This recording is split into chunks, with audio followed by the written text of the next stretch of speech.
Bueno, como seguramente notaron, el título de este taller será el problema del mal. Obviamente puse problema entre comillas porque es solamente un problema para nosotros. Nosotros tenemos un problema y es cómo conciliar, cómo encajar dos realidades. Una realidad de que Dios es bueno y Dios es omnipotente, omnisciente. Dios obviamente supo cuando creó al universo de que el mal iba a entrar en su mundo. Entonces, de un lado tenemos la realidad, la verdad de que Dios es bueno y Dios es todopoderoso, y del otro lado tenemos la realidad de que el mal existe. Y para algunos esas dos verdades no se encajan, no se pueden reconciliar. Así que este es el tema que vamos a tocar en esta mañana. Y tal vez ni siquiera tener una meta no bíblica como de conciliar dos cosas. La meta, como siempre, es ponernos bajo la autoridad de la Escritura y someternos a lo que dice. Si Dios nos explica algo, vamos a creerlo. Si Dios nos dice, tú eres barro y yo puedo hacer lo que yo quiero como alfarero, entonces eso también lo vamos a creer y a eso también nos vamos a someter. Hay ciertas preguntas, hay ciertas cuestiones que la Biblia simplemente no contesta. Si es así, nosotros tenemos que someternos a la Escritura. Si tú dices, oye, ¿cómo me vas a conciliar la realidad de que Jesucristo es 100% Dios y 100% hombre? O sea, yo no voy a poder conciliarlo en tu mente, o sea, es un misterio completo, yo no puedo comprender eso. Si, oye, Josías, pero explícame cómo es de que nosotros somos responsables, pero Dios es quien escoge antes de la fundación del mundo. Yo no voy a poder explicar algo que la Biblia no explica, ¿no? Entonces, no debemos tener metas no bíblicas, no tener metas fuera de los propósitos de la Escritura. Entonces, mi plan en esta mañana básicamente hacernos 5 preguntas acerca de este tema y ver cómo es que la Escritura contesta las preguntas. Y a modo de introducción, simplemente mencionar de que no vamos a buscar una solución simplista, sencilla. Hay teólogos en la historia que han buscado, por ejemplo, decir, bueno, el mal es una ilusión. El mal realmente no existe. Dios no creó el mal, claro, porque el mal es la ausencia del bien solamente y no tiene ninguna sustancia.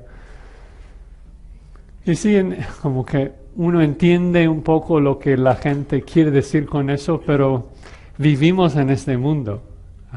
Entendemos de que hay mal, hay cosas difíciles, hay muerte. Y simplemente tratar de negar de que esas cosas pasen en nuestro mundo no es una respuesta aceptable, en mi opinión. Entonces, el mal existe y Dios es bueno. ¿Cómo es que la Escritura nos ayuda a comprender esto? 5 preguntas. La primera pregunta es básicamente hacernos la pregunta, ¿qué es el mal? ¿Por qué es un problema de que haya mal? Bueno, como dije, parece ilógico de que si Dios es bueno y Dios quiere que todo sea bueno como Él, y si Dios es omnipotente, omnisciente, y supo que el pecado iba a entrar en su mundo, o sea, tenemos un choque ahí. Primero, ¿cómo es de que el mal pudo entrar si Él estaba en control? Y segundo, ¿por qué entró si Él es bueno? Entonces, como dije, primero lo que tenemos que hacer es definir un poco qué es el mal. El mal es, pues, no conformarse a la perfección divina. O sea, Dios es puro, Dios es perfecto, Dios es amor, Dios es justo, Dios es recto, Dios es paciente. Cualquier acción, cualquier cosa que vaya en contra de esto, que no conforma a esa perfección, está mal, está torcido. Y la realidad es de que es aún difícil para nosotros percibir el mal porque somos tan malos. ¿Sí? Una ilustración que nos viene a la luz de Romanos 3 es de que nosotros somos ciegos, somos muertos. Pero el problema es de que no solamente somos muertos y ciegos, es de que pensamos que vivimos y vemos. Entonces te puedes imaginar una persona que se levanta por la mañana y tiene que prepararse para el día, para su trabajo. Entonces está alistándose, se baña, está ahí frente al espejo, está cepillándose, poniéndose bien cabello, lavando el rostro y ve al espejo y se imagina, se cree muy guapo, se cree muy listo, como que, mira, ¿quién soy yo? Y se cree bueno, se cree vivo. Y el problema es de que luego Dios, en su soberanía, en su poder, interviene. El Espíritu Santo viene a la vida de ese hombre. El Espíritu Santo le da vida, le da ojos para ver por primera vez en su vida. Y el espejo comienza a ya no ser tan borroso por el baño que acaba de tomar y comienza a ver la imagen que está en ese espejo. Es una calavera ahí con una serpiente saliendo de la boca, gusanos en los orificios de los ojos. Está totalmente podrido. Es la imagen que Pablo mismo nos da. Ven ahí Romanos 3:10. No hay justo ni aún uno. No hay quien entienda, no hay quien busque a Dios. Todos se han desviado, aún se hicieron inútiles. No hay quien haga lo bueno, no hay ni siquiera uno. Sepulcro abierto es su garganta. O sea, no estoy inventando. Es Pablo mismo que dice esto. Engaña de continuo con su lengua. Veneno de serpientes hay debajo de sus labios. O sea, el punto es de que, o sea, ¿quién es el hombre? ¿Quién es el ser pecador para cuestionar la bondad de Dios?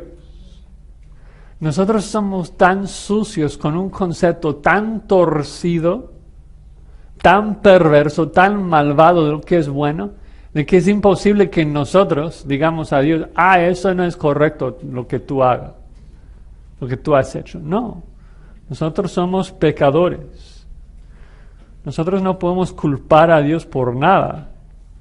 O sea, ¿cuál es el problema si vamos a las Escrituras y nos preguntamos, ¿cuál es el problema con este mundo?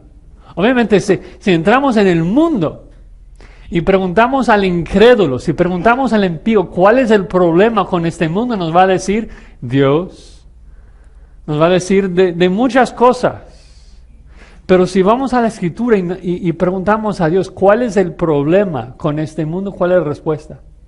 Josías. Josías es el problema. Tú eres el problema. Nosotros somos el problema con este mundo. O sea, el gato no es el problema.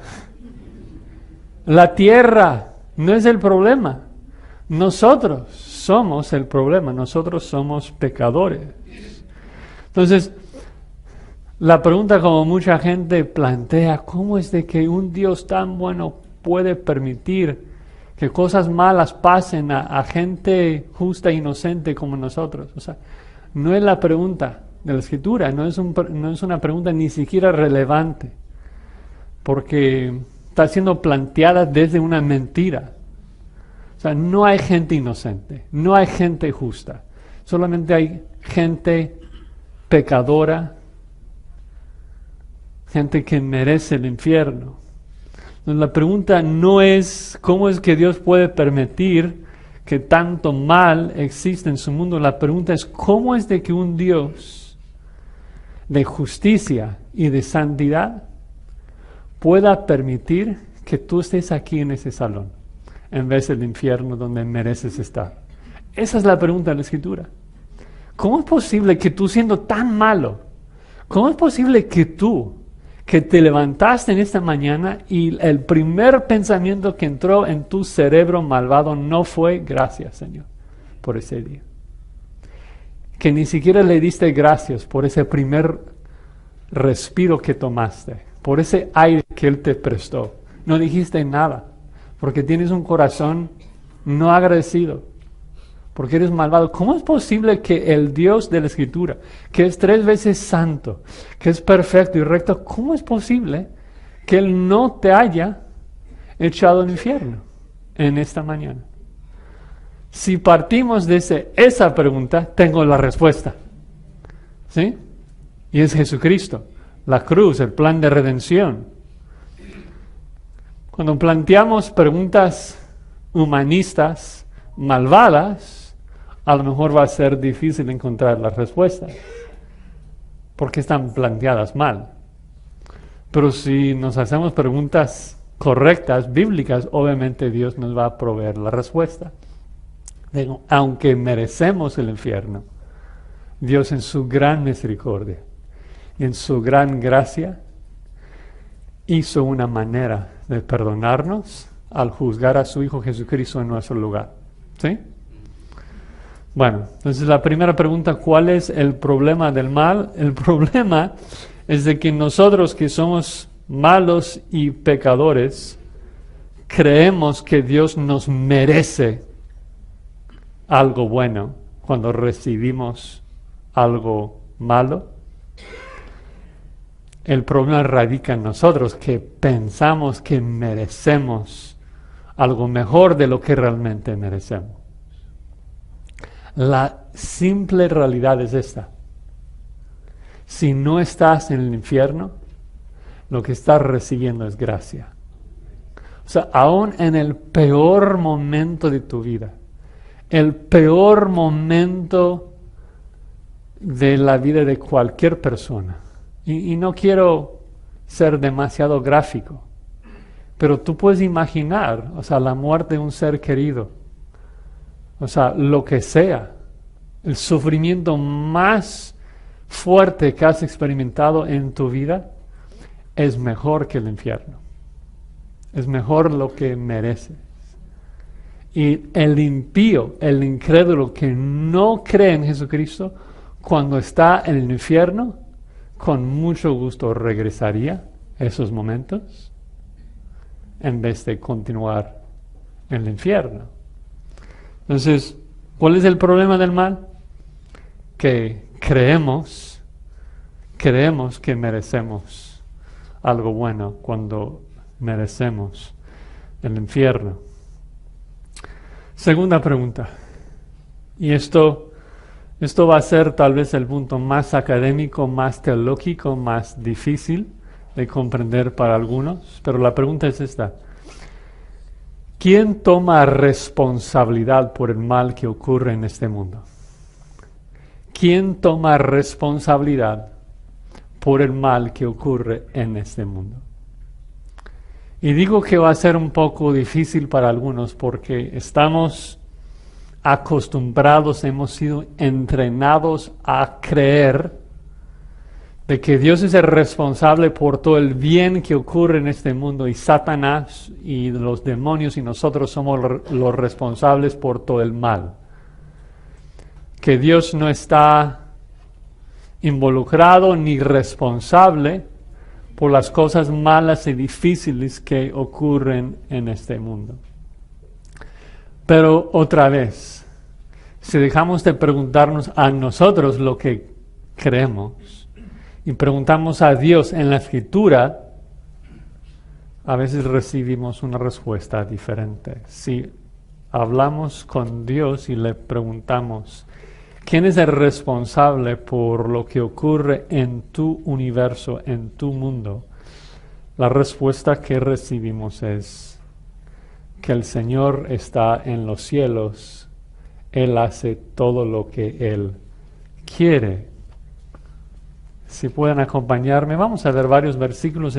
No es una exposición de un pasaje, es un mensaje temático. Vayan a Isaías 45. Isaías 45, versículo 7.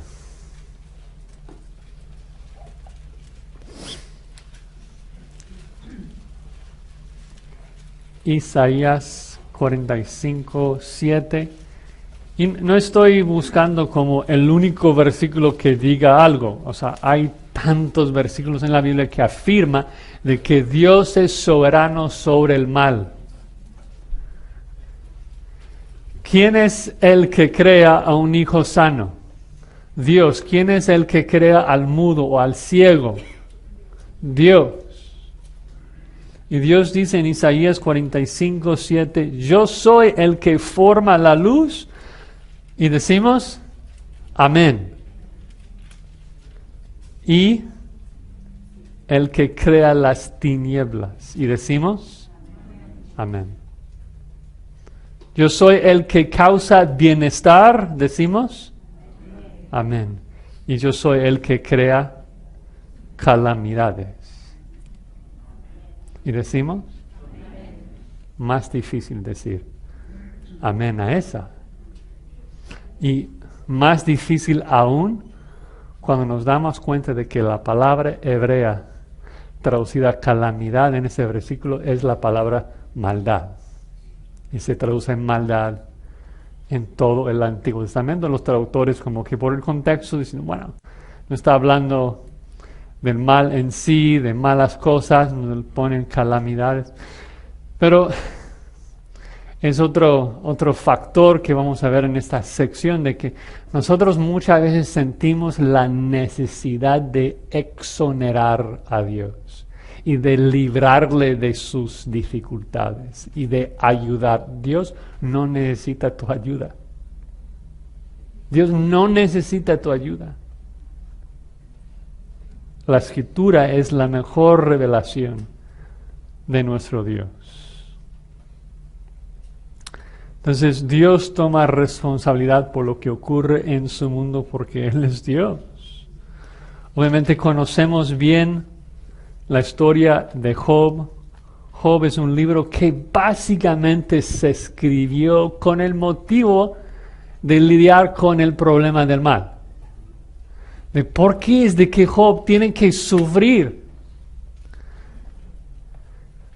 Lo interesante, desde la perspectiva de una persona que sufre, es de que aunque nosotros, después de toda la vida de Job, nosotros somos informados, estamos enterados de lo que estuvo pasando en el cielo, de la discusión entre Satanás y Dios y todo lo que pasa.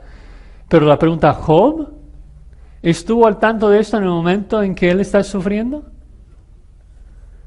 No, Job no sabe nada.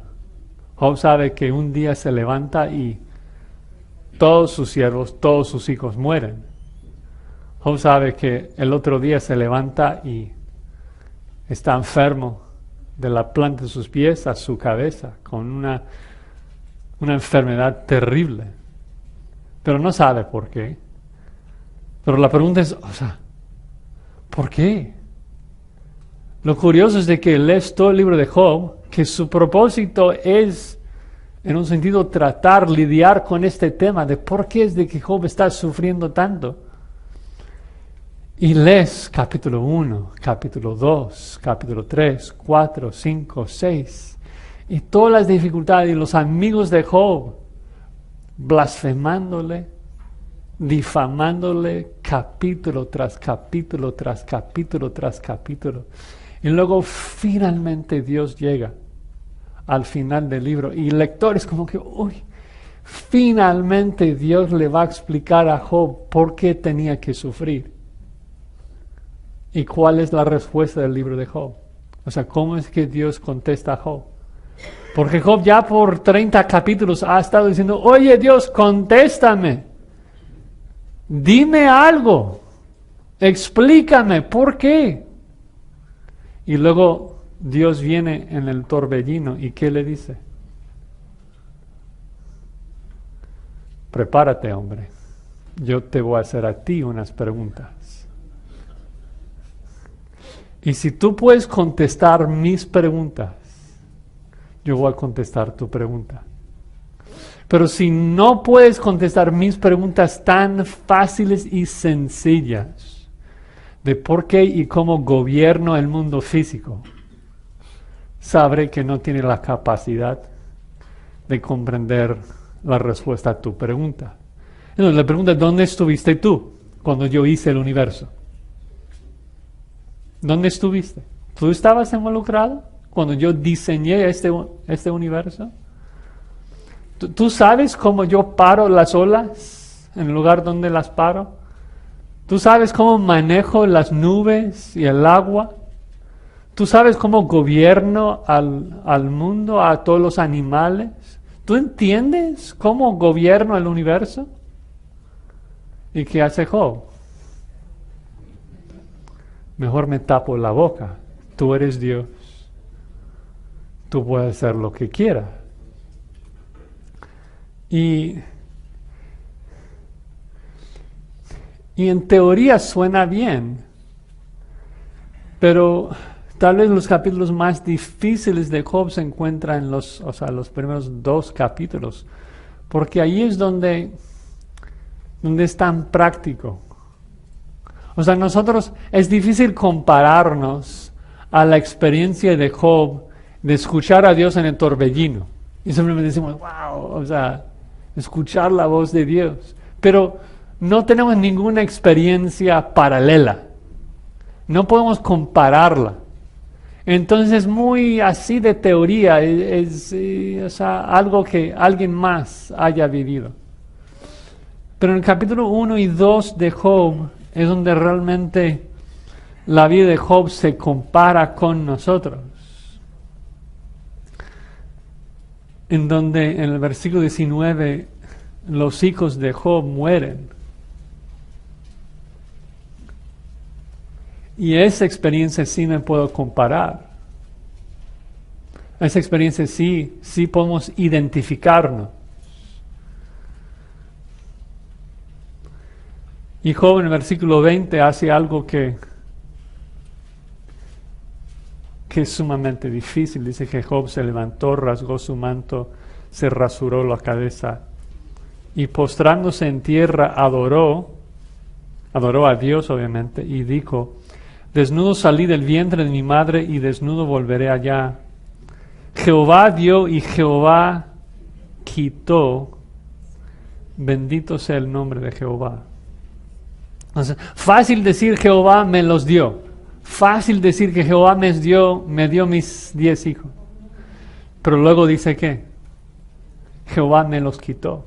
Jehová es el responsable, y vamos a hablar un poco de eso después, de que no es el agente inmediato, pero Jehová es quien toma responsabilidad por la muerte de mis hijos. Jehová me los dio y Jehová me los quitó, bendito sea su nombre. Y algo interesante cuando leemos narrativa y hay gente hablando, Abraham, Pedro, Jonás, sea quien sea, cuando estamos en narrativa y una persona habla, nunca estamos así 100% de que dijo la verdad. O sea, si Abraham dice algo, bueno, o sea, probable que sea cierto, pero Abraham también es mentiroso. Entonces a lo mejor podemos como escaparnos por esa vía diciendo, bueno, no me gusta lo que Abraham afirmó, pero al fin de cuentas es Abraham, es un mentiroso. O sea, Jonás, pecador. Pedro, también pecador. Y el autor de Job, pienso que probablemente Moisés, no sabemos quién, pero el autor de Job sabe esto y por eso en el versículo 22, inspirado por el Espíritu Santo, dice esto. En todo esto, Job no pecó ni atribuyó, no culpó a Dios en ninguna manera, es el punto. Entonces el narrador, inspirado por el Espíritu Santo, afirma, Job dijo la verdad. Job lo dijo bien.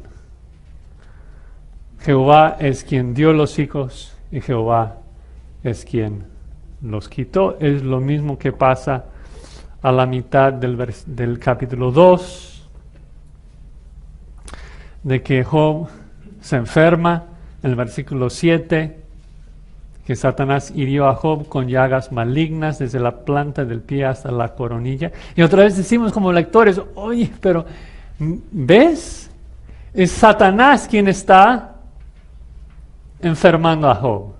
Fue Satanás quien hizo caer el techo de la casa de los hijos de Job.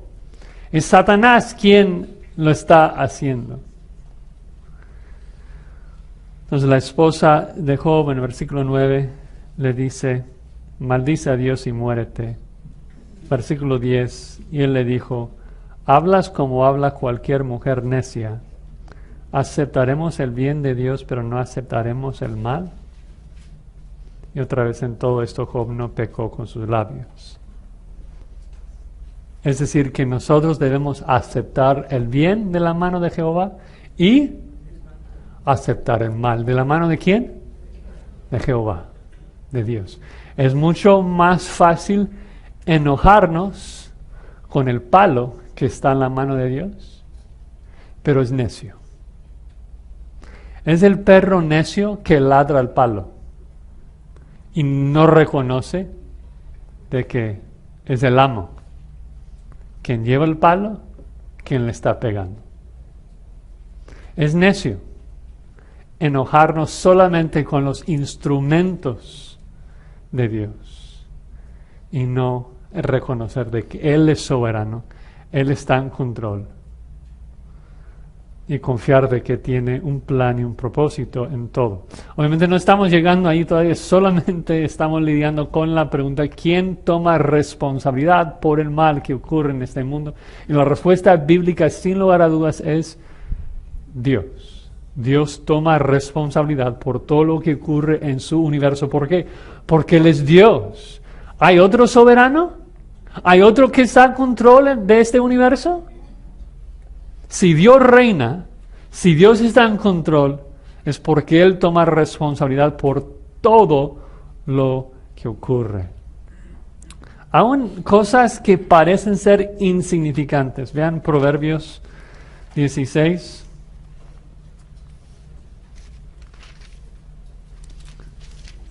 Proverbios 16. Comenzamos con el versículo 4.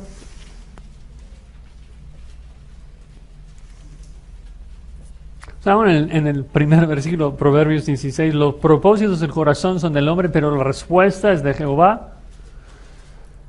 Versículo 4, todas las cosas hechas por Jehová tienen su propio fin, hasta el impío para el día del mal. Uy. ¿Vieron eso? Todo lo que pasa en este universo tiene su propósito. Dios tiene un propósito en todo, aún el impío para el día del mal.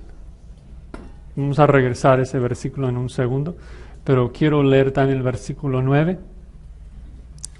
La mente del hombre planea su camino, mas Jehová dirige sus pasos.